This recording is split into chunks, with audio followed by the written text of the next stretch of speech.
It's going to be an uphill fight, but it's one worth taking. Why not? You know, I think it's an interesting time. As there's a Chinese curse, may you live in interesting times. We are being cursed right now by very interesting times. But I think it's in 2 years, you're going to see a huge shift.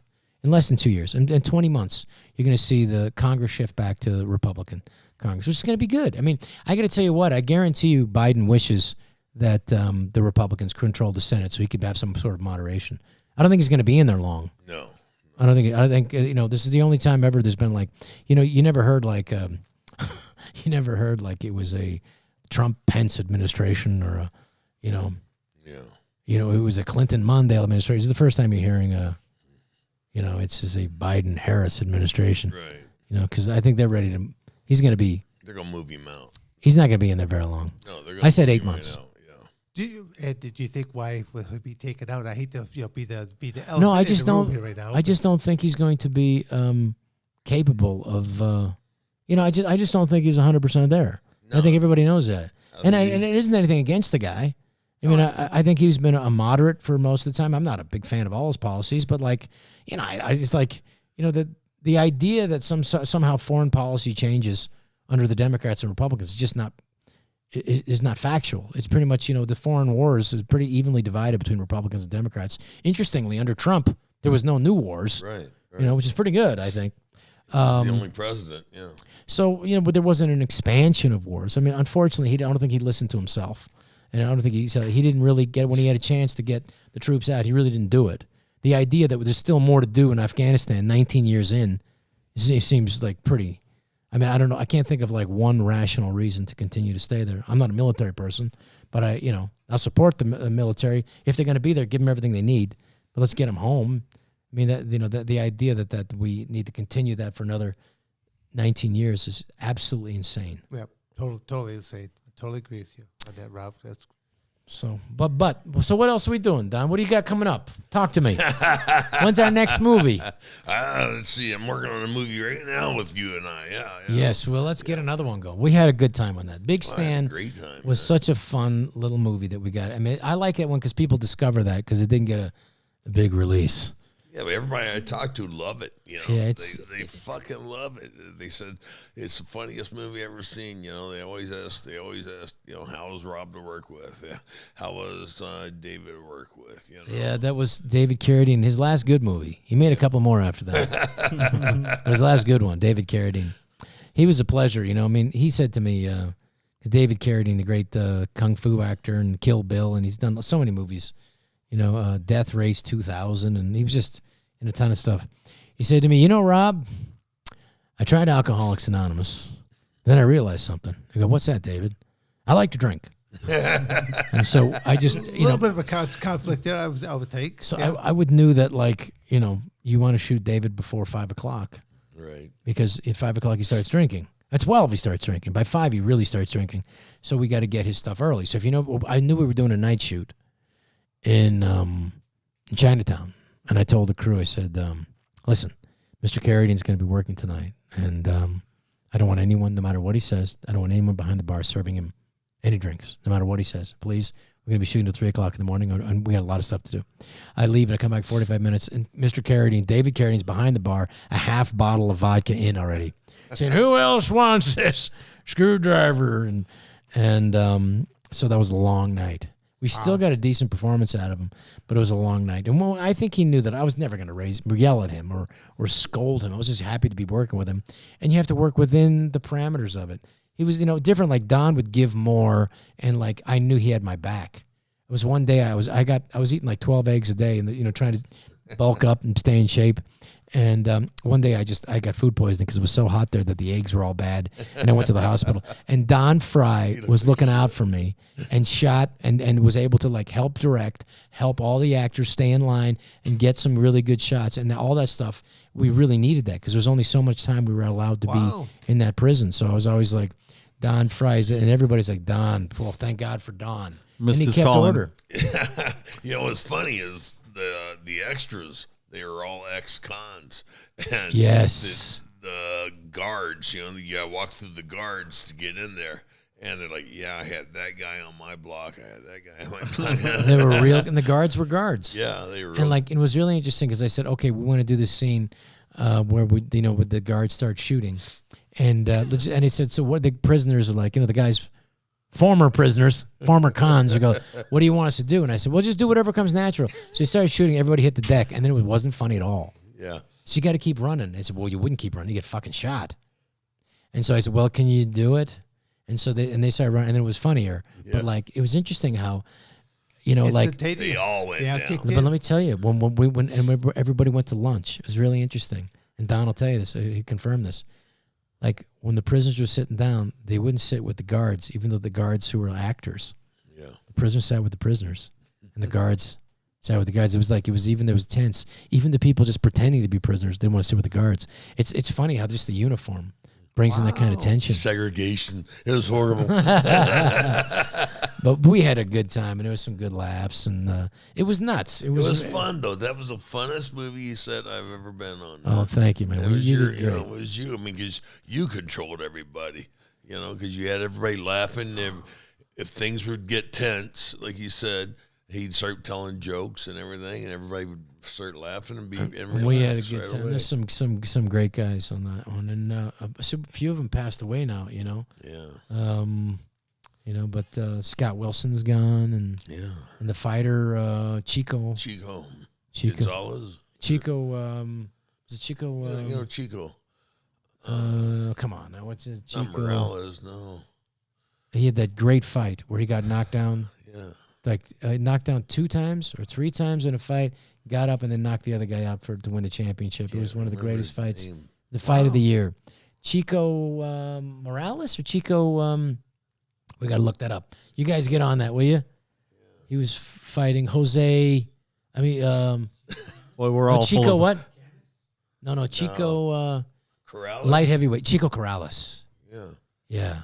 Chico Corrales. And it was Corrales, and it was one of the greatest fights I'd ever seen. He got knocked down viciously twice, and that's what happens. Sometimes you get knocked down once, you get knocked down second time, you wake up. Yeah. And well, it was like funny that first UFC fight I had, against the big 410-pounder. I go lumbering out there, and boom, he hit me with the jab and cracked my nose. I go, wake up, Frye, you're in a fight. Yeah. When you said he hit me, woke me up, it's the truth. Yeah. Wake up, Frye, you're in a fight. Not quite everyone wakes up there, Don. You're one of those exceptions to the rule. Some people tend to go nighty-night, Well, I was just lumbering out there, I mean, like when we fought Abbott, Oh, my goodness. Everybody says, whatever you do, don't go toe-to-toe. We were in the back. We were in the back, and he had just fought 2 fights, and he was pretty wasted, just trying to recover. So it set that stage because now, how long between fights? You got to look at this is the 8-man tournament. The same 2-hour pay-per-view that plays today. Back then, where you fight 3 fights, not just one. They're supposed to be the and how winners. long of a time period? Yes. Oh, whenever they call you up, whenever the fight's over. The fight went. Yeah, the next fight went. That's unbelievable. They did not have like the filler material that they have today. Like back then, they could go back and say, "Well, here's some clips of Don Frye, sparring a little bit earlier in his career and stuff like that." They didn't have all that kind of filler, so it was really poor in the beginning how they ran because all of a sudden they're like looking at the announcers like going, well, go to our website. Well, here's our T-shirts or our hats.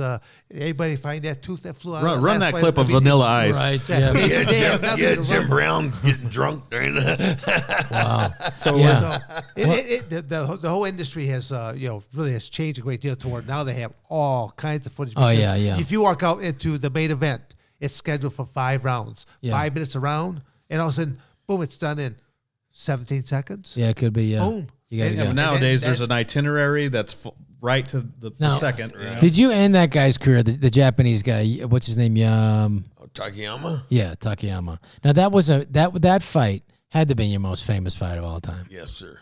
Yeah, that was, to me, one of the most, if you look at any fight, any time of 2 men against men at that time, there's a round in there that's got to be one of the most famous rounds in all of competitive fighting. That was remarkable. And like I really felt like when you were just just did the hit, and you're lowering your hand a little bit, lowering your head so like to receive the less damage. But it was still like it was toe to toe to toe. I mean, and the audience just losing their minds. And it was just like, you show that to people, and you couldn't write something like that. You know, if you wrote that in a script in Rocky 12, you said, no, that one you don't believe. And you see it, and it's still just as remarkable. At the end of that fight, I mean, I really don't think that there's certain fights that end careers. That must have, like, I know he fought after that. Yeah. You know, Rob, I'm not here to kiss his ass, but anyone that's been hit by this man would definitely respect Takayama for the amount of punishment that guy had took. Yeah, I think incredible. It reminded me of like that Roberto Duran was fighting that handsome guy back, and he said, and the fighter said at the end, "Not handsome anymore." But no, there was just a level of like of brutality that happened. That was unleashed. That was by the end of that fight. I mean, I feel like I don't think he could fight after that.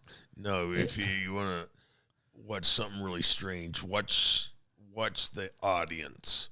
You know, ignore the two fighters and watch the audience. And some of them, it's just like, wow, you know, the way they react. You know? Well, they were stunned by it. It was one thing between a good fight and also like it was like the intensity and the barrage and the number of punches and the number of just toe-to-toe punches. It's just like, it was a guy in box. It's just the guys who are lined up against each other, just wailing on each other. But I'd never seen, and I've seen the guys in the clinch who would come up and give a punch, and then the other guy would come up and give a punch. But it was hit, and it was just that wasn't a dramatization. No, and it was like it was absolutely gripping at two really good athletes. Yeah. At the prime of the prime of life, and that was like you weren't going to have that kind of intensity. And it was like, who is going to fall down first? And I just knew it wasn't going to be you. But at the same time, it was like it was just coming in with those American flag tighty whities of yours, and the briefs, and then going up against this Japanese superhero. Yeah. It just like the Japanese King Kong was just one of those things. Again, it doesn't happen. It's like one of those things. It's like that Roberto Duran first fight, Sugar Ray Leonard, when they were going toe to toe and like, okay, this is what we paid for. Yeah. Well, hell, he stepped over the top rope, to get into the ring. Yeah. Get in the ring. He just stepped over the top rope. Okay, Don, but why did you wear like those types of Speedo type of great wear? choice, by the way. Well, American flag. Yeah. Well, no. But you could grab clothing. Back during that time era, you could grab clothing, whether you wore gi, things that you could actually grab clothing. And so, I actually wore like professional wrestling trunks, only because they were so tight and snug to the body that you gave them no handles to hold on to. Right. So if you had looser garments, it's easy to grab shirts, gis, things of that nature. But to know that something is on you, first off, you're not wearing as much fabric. And you're wearing something very tight. What do you think his plan was in that fight? I mean, he wasn't want to go toe-to-toe fighting with you. Was he hoping to grapple you on the ground? I don't know. I think he was more of a puncher, because the fights I've seen, I never saw him on the ground doing that work, so he was a slugger. Yeah. And a big dude. He was a big dude. Where did he come in at? Because I'm thinking that guy must about have 300 pounds. Good Lord. I was thinking he must have been at least 250. Oh, fuck, he did that when he was 12. Well, how tall was he? He was like 6'6"? 6, yeah. For Japanese, very, very, really big. He was big dude and looked like he could do some damage, but like he had some vulnerabilities to him. He didn't have much of a defense, I'll say that. Neither one of us did. No, you guys weren't a lot of head movement there. You weren't covering up. No. when you got in that clinch though, what was your head thinking? Like literally, like I'm gonna knock this guy out. He's not gonna get me. I think that also had to psych him out because he was hitting you with everything he had, and he was slowly kind of going, and you weren't. But there was a moment where you were both hit at the same time. Yeah. And it was just like, do you remember that specific moment? No, I don't. No, man. Again, Rob, I'll go back to about as well as you do. When I finally saw that footage And it wasn't until quite a bit after their match had taken place, I'm like going, Don, what was going through your mind other than Takayama's fist? Okay. Oh, yeah. They were just simply just obliterating each other. Just like you said, you couldn't, it's like machine gun fire throwing punch after punch. Yeah. And for such a long duration of time. It was incredible. It was almost like if in a normal fight, in a regular boxing fight, the referee would have said, okay, we got to stop this. There's just too much punishment going on here. So it was one of those, but one of the most dramatic fights in any type of, not just mixed martial arts, not just Prime, not just UFC, but in any mano a mano fight. It was a one for all timers. And anytime I go Don Frye and I go, who's that? Oh, well, you'll know. Let me just show you this. I go, oh yeah, I've seen that. And that clip would be ageless. Sippy, you could show that at any point in time. Is that going? Oh, I hope you get a piece of that. No, I don't get anything from that, partner. Except headaches. Yeah. Yeah. And God bless Takayama. He passed away last year. No, he's alive. What happened was 2017. He was doing a pro wrestling match. Oh yeah, I remember you told me. Severed the spinal cord. Yeah. He did a sunset flip, and the guy was too short. And he ended up hitting his head and snapping it back. And the idea that wrestlers and like stuntmen know how to fall exactly right and figure it out is not based in fact. No. Yeah. There's always that mistake. Yeah. There's always that mistake.